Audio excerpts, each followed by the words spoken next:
I don't think I'm scared anymore. I really was scared for so long, and it was when I was working with organisations and people who didn't want me to bring myself to the table. They wanted me to bring a version of what they believed to the table.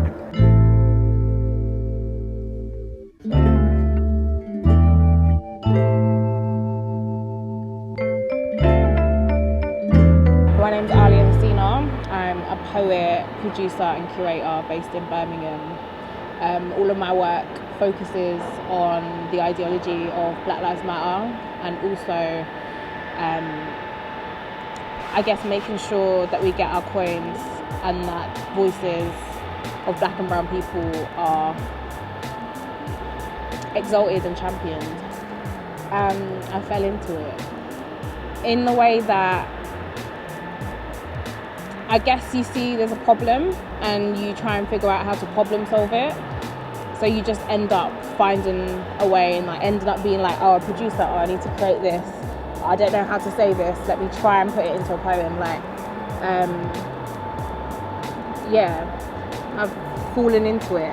And I feel like there was a huge myth behind it where it was like, a lot of people don't get into these careers, especially black and brown people, because it's so hard and you need all this experience, and it's bullshit.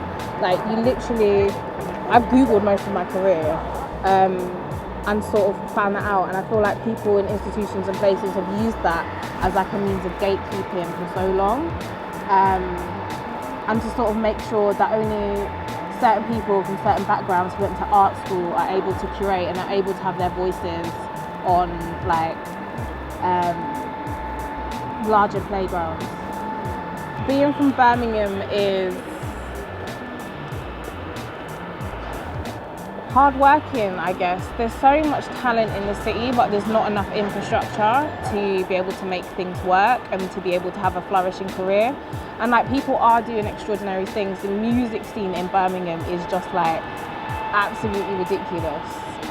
The poets are like on the rise. There's so much creativity and like artistic expression happening in the city, but again, there's no way for it to be directed. There's no space for artists to be like, oh, let me just play, let me get better at my like craft. I think one of the things that I'm most proud of is, I'm proud and I'm also not, I don't know how I feel about it, but an exhibition that we did at Birmingham Museum and Art Gallery around decolonising the British Empire and talking about some of those stories that people just don't talk about at all from Birmingham, like the fact that guns made in Birmingham's gun quarter were sold on the west coast of Africa for women slaves, and like that triangle directly being benefited from workers and people in Birmingham, as well as like things like eugenics, which is scientific racism being developed by Brummies, and bringing all those stories out and sort of like having that conversation and asking people to ask questions. We weren't putting it in their faces and being like, okay, this is just the truth, like you do whenever, like you see whenever you go into a museum where it tells you this is fact and it's bullshit, and it's just written by like middle class white people, and they're talking as if they have all the authority and all these African collections which they stole. So getting the opportunity or the space to be able to cuss out museums and tell them you're not doing good enough. Also, how many black and brown people are in your workforce? That's why you sound so trash. It's because you don't have people who you're working for, like as the community, you don't have those same people reflected in your workforce.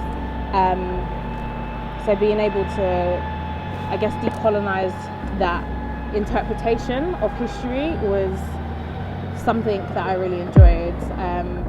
And then I guess what I'm interested in is conversations and opening up a dialogue. So just creating spaces, and I don't think safe spaces exist, but spaces where everyone is respected, no matter what your opinion or what you have to say. I feel like in the next 5 years,